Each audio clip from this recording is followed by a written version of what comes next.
आज इधर राई स्पोर्ट्स स्कूल का माहौल खुशनुमा है। बादल हैं, हल्की फुल्की बारिश भी हुई थी। रात से कई बार आंधी आ चुकी है, लेकिन उसके 2 दिन पहले जब ये बहुत कड़ी धूप थी, आई थिंक ऑन फ्राइडे, तो मैंने देखा उस धूप में एक पेड़ के नीचे एक चिड़िया बैठी थी। और मैं ये कह सकता हूँ कि वो अपने धूप में रहने से बचना चाह रही थी, इसलिए थी, अपनी थकान मिटाने के लिए रुकी थी। मेरा ध्यान गया उस पेड़ की तरफ जो छाया दे रहा था। ये पक्की बात है कि पेड़ छाया दे रहा है, इसके बदले में पेड़ को कड़ी धूप में तिपना भी पड़ा है। किसी को साथ देने के लिए, किसी की छाया बनते हैं, किसी को अगर हम खुशहाल करते हैं, तो ये नेचुरल प्रोसेस है कि उस तथ्य से रिलेटेड जो कड़ी धूप होगी उसको हमें झेलना पड़ेगा और झेलना चाहिए। दूसरों को, खुद को तिपाकर दूसरों को सुख देना, ये उस पेड़ से हमने उस दिन सीखा। हमें सीखना चाहिए। दूर दराज किसी जंगल में जब आप घूम रहे हैं और मान लीजिए वहाँ पे दूर दूर तक कोई घर नहीं है, जेठ का महीना है, भयानक तपन के बीच में आप जा रहे हैं, आगे बढ़ा नहीं जा रहा, तो कोई ना कोई सहारा तो लेना पड़ेगा। पेड़ का सहारा ले सकते हैं, उसके नीचे बैठकर हम अपनी थकान मिटा सकते हैं। जरूरत है पेड़ की स्थिति को सोचने की। पेड़, इसको दूसरे ढंग से भी आप सोच सकते हैं कि जीवन में जब किसी तपिश से आपको थकान लगे तो एक पेड़ जरूर होगा जो खुद तिप कर भी आपको छाया प्रदान करेगा। तो जिंदगी में घबराने की ज़रूरत नहीं होती।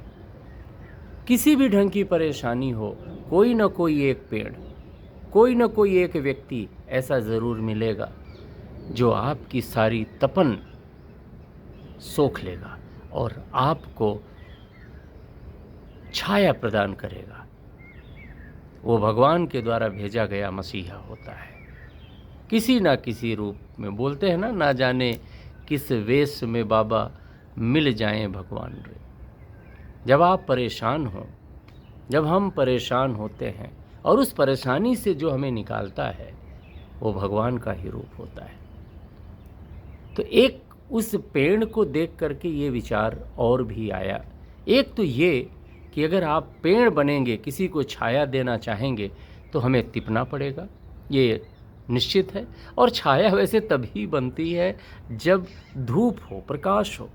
हर प्रकाश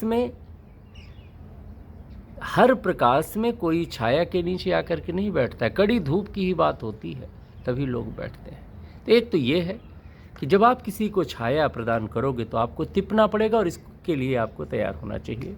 दूसरा, अगर हम किसी तपिश से परेशान हैं तो जीवन में कोई ना कोई पेड़, कोई ना कोई व्यक्ति, कोई ना कोई माध्यम ऐसा होगा जो निश्चित रूप से हमारी उस तपिश को ख़त्म करने की कोशिश करेगा और करेगा भी, ख़त्म करेगा भी।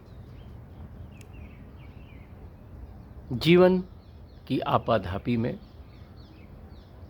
हम लोग कई बार अपने आसपास की सराउंडिंग को ऑब्ज़र्व नहीं कर पाते। हमें ऑब्ज़र्व करना चाहिए और ये मैसेज भी देते हैं, ये हमें एजुकेट भी करते हैं। सोनीपत की सड़कों पर कुछ दिन पहले मैं जा रहा था, गाड़ी से जा रहा था, और मैं आराम से चल रहा था और एक ट्रक मुझको ओवरटेक कर रहा था। अब मेरी कार और ट्रक के बीच से कट मार करके एक लड़का सामने आ गया। मेरे पास बैठे मेरे कुछ लोग कुलीग जो थे वो हंसे, कितनी भी धीमी चला लो, ये ठोकर मारेगा ही, अब क्या कर लोगे। लेकिन वो बच्चा भी बच चुका था, मैं भी सेफ था और ट्रक भी निकल गया। हम जब अपने तथ्य को लेकर ओवर कॉन्फिडेंट ना होकर कोई वर्क कर रहे होते हैं तो कोई अनहोनी चीज़ें भी नहीं घटती और वो अपने आप दूर चली जाती हैं। बहुत ज़रूरी है कि अपने आप को हम डिसिप्लिन रखें, वेल फोकस्ड रहे अबाउट एम, बट इतना भी ज़्यादा फोकस ना हो एम को लेकर के कि सारी दुनिया छूट जाए। एम डिसाइड करो, उसके लिए वर्क करो, लेकिन उसके साथ साथ हमें थोड़ी सी दुनियादारी भी देखनी। दुनियादारी से मतलब एक्सरसाइज करो। अरे एक आध महीने में खूब पढ़ लिया, महीना भर 2 महीने खूब पढ़ लिए, एक आध मूवी देख लो, कोई लाइट मूड पर कोई डॉक्यूमेंट्री है वो देख लो, ये हमें करना चाहिए। और जब ऐसा हम करेंगे तो सारी चीज़ें अच्छी डायरेक्शन पे होंगी। तो पेड़ आज इन दिनों मेरे बगल में मैं दिखाता हूँ आपको, बहुत सारे पेड़ हरे भरे हो गए हैं, उन्हीं के लिए आज मैं बोलना चाह रहा था। तो आज पेड़ का दर्शन कीजिए। और ये वो पेड़ मैं आपको दिखाता हूँ जिसको देख करके मैंने ये थॉट बोलने की कोशिश किया। ये वो एक पेड़ है, अर्जुन का पेड़ है, वहाँ उस कॉर्नर पे अर्जुन का पेड़, एंड उसके बगल में जो नीम का पेड़ है, इन्हीं की छाया जो इस तरफ पड़ रही थी ग्रीन की तरफ, उसमें एक चिड़िया बैठी अपने तपिश को, अपने ताप को बुझा रही थी। It's all. जय श्री राम।